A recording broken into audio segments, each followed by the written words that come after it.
नमस्कार दोस्तों, आज हम बात करेंगे देश दुनिया की 25 बड़ी खबरों के बारे में। उससे पहले आपसे अनुरोध है कि अगर आपने हमारे चैनल को अभी तक सब्सक्राइब नहीं किया है तो प्लीज चैनल को जरूर सब्सक्राइब करें और हाँ, वीडियो को अंत तक जरूर देखें और कमेंट में यह भी बताएं कि यह वीडियो आप किस शहर या राज्य से देख रहे हैं। तो चलिए नजर डालते हैं आज की तमाम बड़ी खबरों पर। सीबीएसई ने 3 मार्च की परीक्षा की तारीख बदल दी है। सीबीएसई ने 3 मार्च को होने वाली 10वीं और 12वीं बोर्ड परीक्षा की तारीख बदल दी है। 10वीं की परीक्षा जो 3 मार्च को थी वो अब 11 मार्च को होगी और 12वीं की परीक्षा जो 3 मार्च को थी वो अब 10 अप्रैल को होगी। बोर्ड ने साफ कहा है कि बाकी सभी परीक्षाओं के शेड्यूल में कोई बदलाव नहीं है। सीबीएसई बोर्ड की 10वीं और 12वीं की परीक्षा 17 फरवरी से शुरू हो रही है। नए साल से पहले अयोध्या, काशी और मथुरा में भक्तों की भारी भीड़ उमड़ रही है। अयोध्या में रामलला और काशी में बाबा विश्वनाथ के दर्शन के लिए 2-2 किलोमीटर लंबी लाइनें लग गई हैं। वृंदावन में स्थिति महाकुंभ जैसी हो गई है, यहाँ पैर रखने की जगह तक नहीं है। भीड़ बढ़ने के कारण बांके बिहारी मंदिर प्रशासन ने अपील की है कि भक्त 5 जनवरी के बाद ही वृंदावन आएं। सोशल मीडिया पर अश्लील कंटेंट पर लगेगी रोक। केंद्र सरकार ने सोशल मीडिया प्लेटफॉर्म्स को अश्लील और गैर कानूनी कंटेंट को लेकर कड़ी चेतावनी दी है। सरकार ने कहा है कि कंपनियां अश्लील, भद्दे, पोर्नोग्राफिक, बच्चों से जुड़े यौन शोषण वाले और गैर कानूनी कंटेंट पर तुरंत रोक लगाएं, वरना उनके खिलाफ कानूनी कार्रवाई की जाएगी।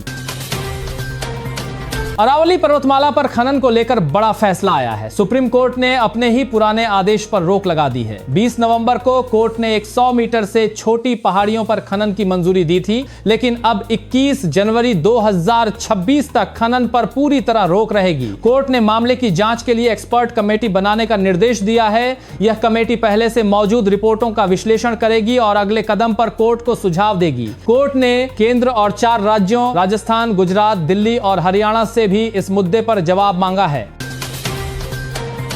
रेल वन ऐप से जनरल टिकट लेने पर 3% डिस्काउंट मिलेगा। भारतीय रेलवे ने रेल वन ऐप के जरिए जनरल टिकट लेने पर 3% डिस्काउंट देने का फैसला किया है। यह ऑफर 14 जनवरी 2026 से 14 जुलाई 2026 तक यानी 6 महीने लागू रहेगा। रेल मंत्रालय के मुताबिक यह छूट आर वॉलेट तक सीमित नहीं बल्कि किसी भी डिजिटल वॉलेट से भुगतान पर मिलेगी। रेलवे ने CRIS को सॉफ्टवेयर अपडेट के निर्देश भेज दिए हैं।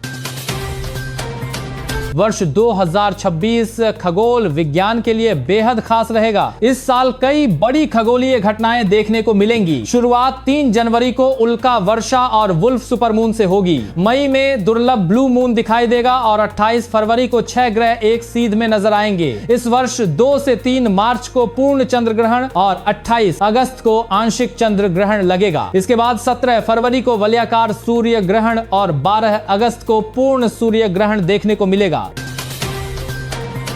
SBI की नई रिपोर्ट के अनुसार नए VBG-रामजी मॉडल से कई राज्यों की अर्थव्यवस्था को बड़ा लाभ मिलेगा। रिपोर्ट का अनुमान है कि राज्यों को 17,000 करोड़ रुपए का शुद्ध फायदा हो सकता है। इससे रोजगार में बढ़ोतरी होगी और ग्रामीण विकास को भी गति मिलेगी। सबसे अधिक लाभ उत्तर प्रदेश, महाराष्ट्र, बिहार, छत्तीसगढ़ और गुजरात को होने की उम्मीद है।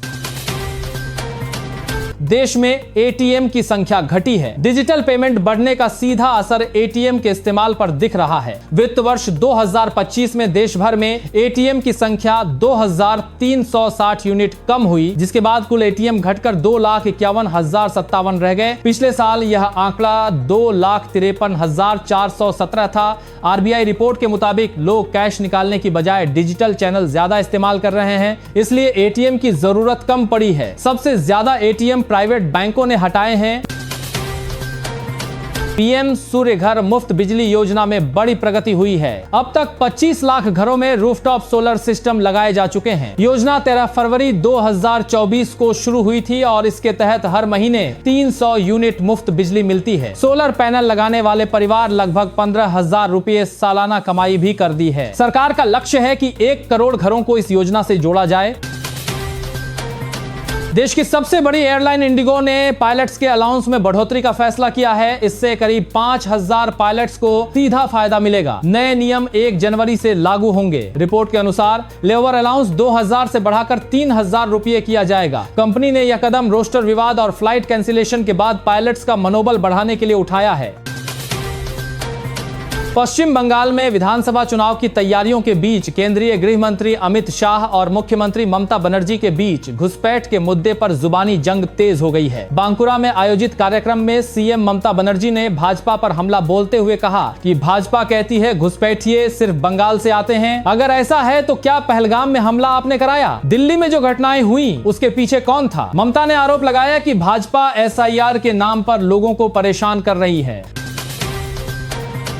भारतीय घरों में देश की जीडीपी से ज्यादा का सोना है। भारत के परिवारों के पास लगभग 34,600 टन सोना है, जिसकी कीमत 450 लाख करोड़ रुपए आंकी गई है। यह देश की जीडीपी 370 लाख करोड़ रुपए से भी ज्यादा है। सोने की कीमतें रिकॉर्ड हाई पर पहुंचने के कारण ऐसा हुआ है।